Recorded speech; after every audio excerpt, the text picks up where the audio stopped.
Wih rempuk FBR hidup kurang ajar, dihajar Jabodetabek kita rebut.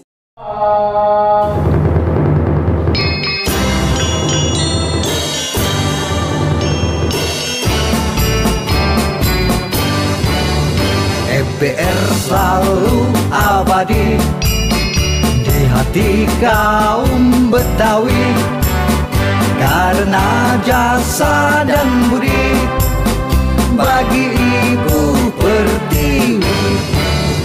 Baiat mengikat diri untuk terus mengabdi sebagai khalifah bumi demi ridho ilahi.